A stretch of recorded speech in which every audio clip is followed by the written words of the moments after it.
বিশ্বকাপ ফুটবল 2026-এ ব্যতিক্রমী একটি ঘটনা হলো যে এবছর সেমিফাইনালে যে 4টি দল মোকাবেলা করবে বা উত্তীর্ণ হয়েছে, এই 4টি দলই কিন্তু ফিফার সর্বশেষ র্যাঙ্কিংয়ে সেরা 4-এর মধ্যে রয়েছে। এটা এর আগে কখনোই হয়নি, এবারই প্রথম হয়েছে।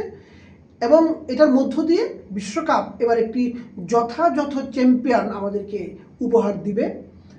এছাড়া ইউরোপের বাইরে যে বিশ্বকাপগুলো হয়েছে এর মধ্যে যে শেষ 4-এর যে 4টি দলই ইউরোপের, এরকম কখনই হয়নি।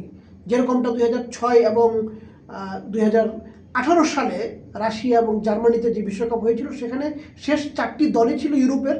কিন্তু এর বাইরের বিশ্বকাপগুলোতে বিশেষ করে জাপান, কোরিয়া, তারপর সাউথ আফ্রিকা, তারপর হচ্ছে ব্রাজিল এবং সর্বশেষ কাতার, এবং এই বছর যে আমেরিকাতে যে বিশ্বকাপ হচ্ছে সেখানে সর্বশেষ 4টি দলই ভিন্ন মহাদেশ থেকে এসেছে, কখনো 2টি, কখনো বা একাধিক।